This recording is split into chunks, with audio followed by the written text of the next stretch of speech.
Hello there and welcome back to another review. So we have some more Category 3 for you today, starring the king of Category 3 himself, and that is Anthony Wong. And the film in question that we're going to be looking at is The Untold Story, made back in 1993 and directed by Herman.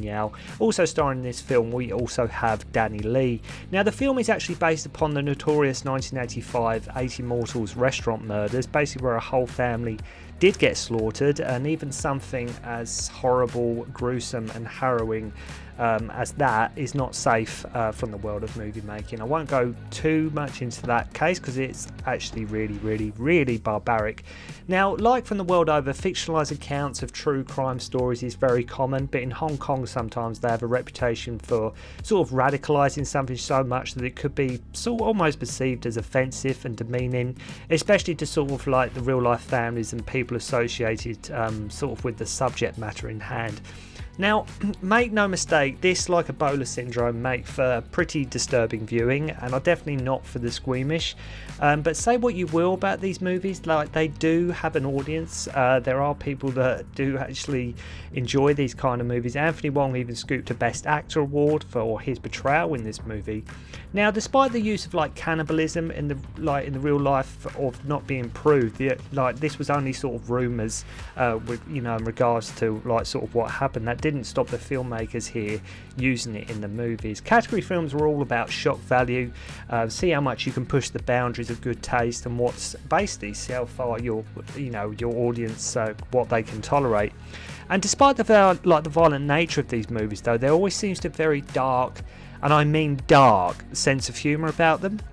Despite like how harrowing sometimes what you're seeing on screen in some of the sort of notorious Category 3 films, sometimes there is always a very subtle but very dark, but sort of there almost sense of humour about not only that, but the film like this and Ebola syndrome. Say what you will about the satire, but watch.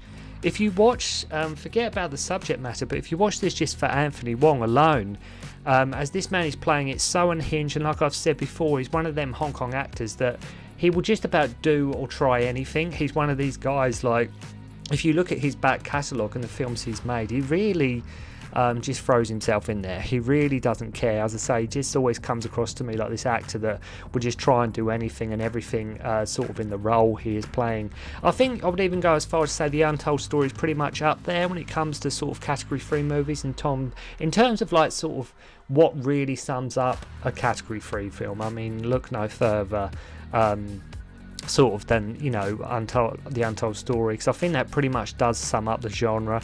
You really do need to look no further than this movie. And yes, the film is a bit uneven in places, but if you want a movie where nothing is off limits and the boundaries of bad taste, then look no further than this. And like I mentioned with Ebola syndrome, it's the sheer sort of unpredictability of Anthony Wong's performance for me that just kept me hooked and in the movie.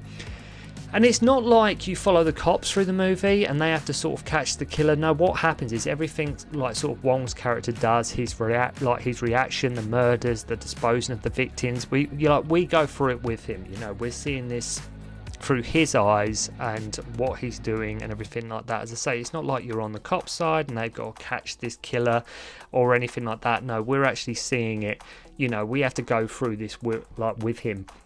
So if you aren't into blood, guts and human pork buns, you may want to give this one a miss. If you are a bit sensitive, you are a bit squeamish, films like Untold Story, Ebola Syndrome and so many, you might want to skip them, as I say, if this isn't your kind of bag. But for the rest of us, it probably is one of, if not the best examples of Hong Kong shock extreme cinema there is. And the film was quite a big deal when it came out in 1993. And I can't actually believe the film is that old now. Like, seriously, I cannot believe Untold Story is now that old.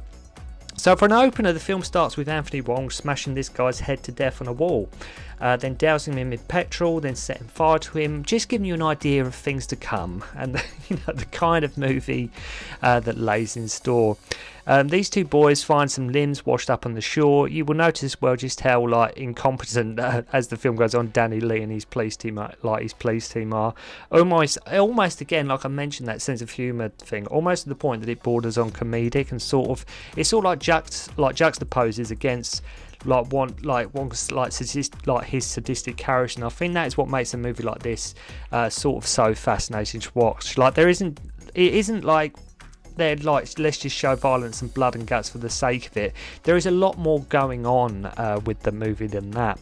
So Anthony Wong plays Wong Chi-hang, who we catch up with now, who's now like has his head shaved and with that, and he's got his big oversized glasses on, and like these unsettling looks and glances and unpredictable nature. A watch keeps you as a viewer and hooked and on the edge. Like I say, his performance is a real powerhouse performance in this movie. The first thing you will see him doing is disemboweling and chopping up what I think is a pig. Hard to tell with the sort of the mess he's making. He's working like a restaurant. Danny Lee is all casual and a bit of a ladies' man, and seems more concerned with that than actually taking his police work that seriously.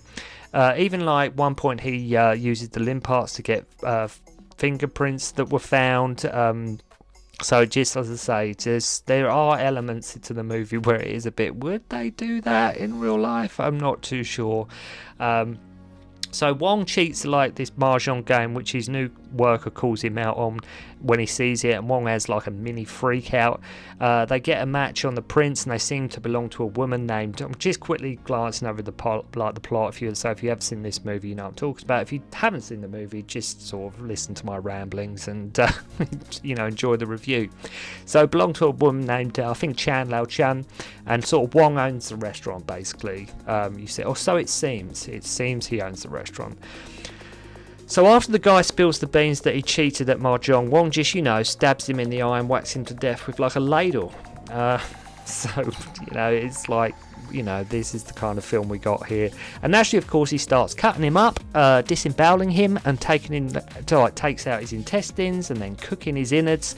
And this guy from the mainland keeps writing to the police for them to find his brother, and mentions like the Eight Immortals restaurant.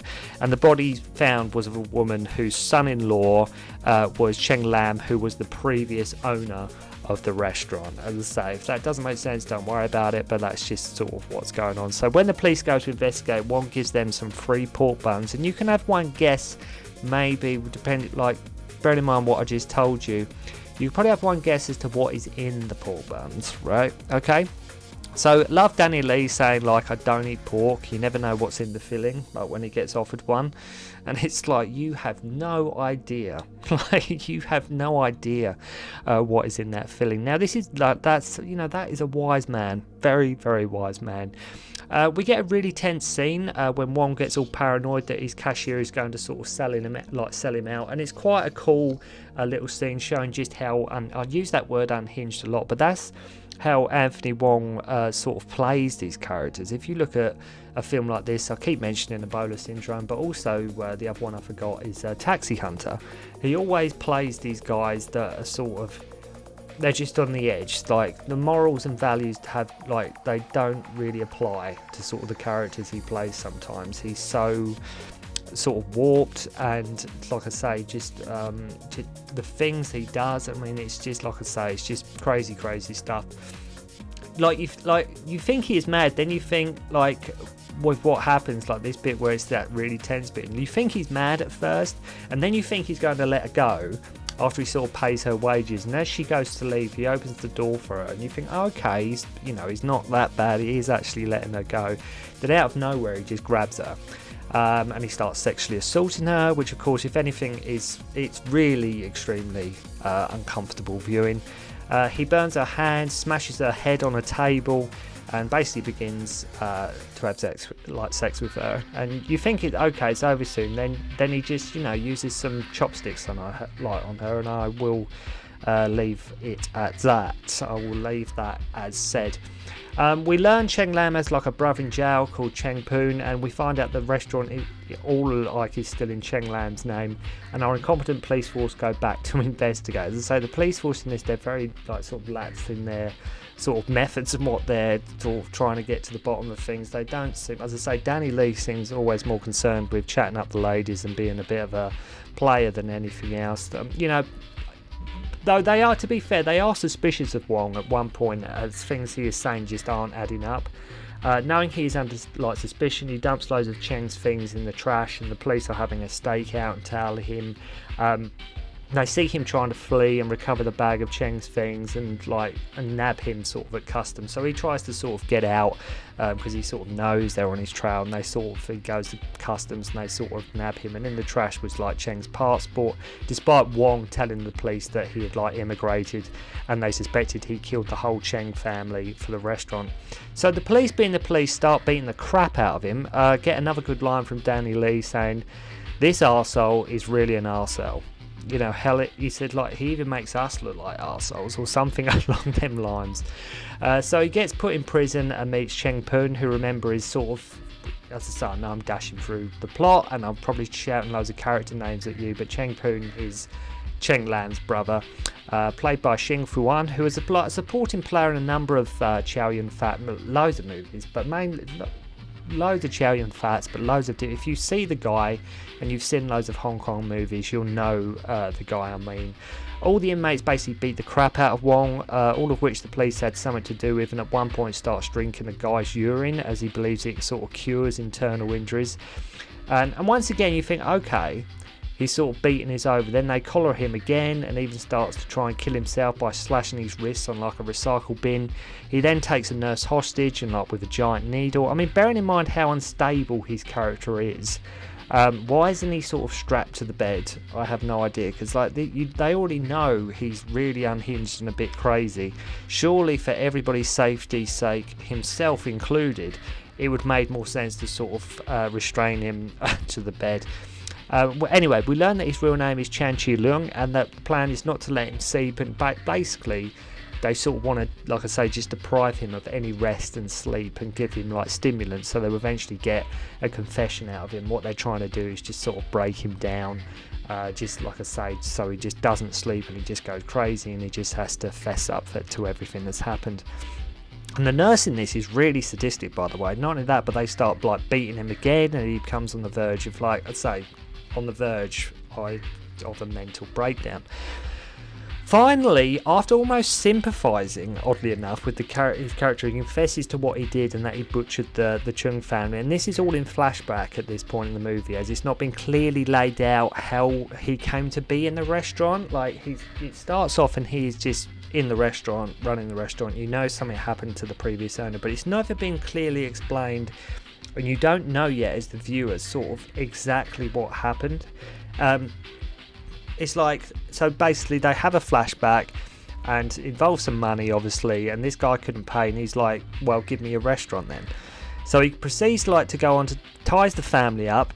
He bites someone's face off. Even young children are not safe from this ideal. Wong slices the guy's son's throat, which is very brutal and harrowing to watch. He stabs his wife. I mean, violence is one thing, but when it's children and you're having to sort of go through this, it does make, like I mentioned, for some very uncomfortable viewing. Make no mistake about that. So as I mentioned, this film is not going to be for everybody. It's very disturbing, it's very unsettling, so I do advise anybody, if you're new to these kind of movies, just approach it with caution, because like I say, there's some really disturbing stuff here. So Chen gets a bottle through his throat. Wong then proceeds to start slicing up the children with a meat cleaver and decapitating one.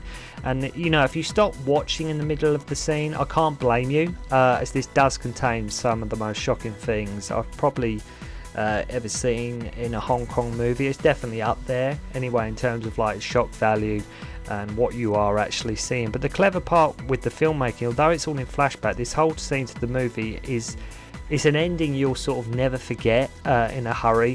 What Herman Yeo does, here is to show the events that started the movie as the film's ending, which is quite a cool idea.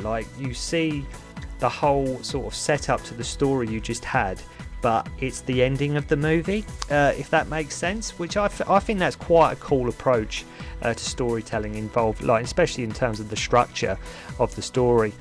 Then, of course, it wouldn't be complete without him chopping away and hacking at the bodies with blood flying all over the walls. Cool gimmick too, where they have the actors' real heads like sort of on the floor with all the limbs to make it look real. Like, it's a very clever use of how they sort of made it look actually real. Like, people have been decapitated, and if you watch it, you'll know what I mean. And my question at this point was, did the police even know at this point what was in them pork buns? It's like, because you keep thinking, because obviously, they're eating a person, they have no idea. But as I say, at this point, I'm thinking, do they even know they've ate somebody else, or at this point? So he tells them he put their remains out to sea, which he regrets doing, as he should have put them in the trash. He gets charged with murders and ends on a horrible note, as only a film like this can, with him using like a can ring pull to sort of slash his wrist. But a very harrowing watch, as I say, not for the squeamish, not for the faint of heart. But all that aside, watch this for an if you put that to one side, watch this for an excellent, like outstanding performance from Anthony Wong. And if you like human pork buns and lots of blood and murders, then you're going to be in the right place here, probably for one of the most famous category free films in existence. So go and check it out if you like extreme shock gore cinema, very much on par with like Ebola Syndrome. I mean, if you're sort of new to Anthony Wong films, and like there's loads to recommend, but as I say, if you wanted to just sort of have a little gateway into his film, start maybe with Taxi Hunter or something like that, because it's still like sort of brutal in places, but it's not as bad as this.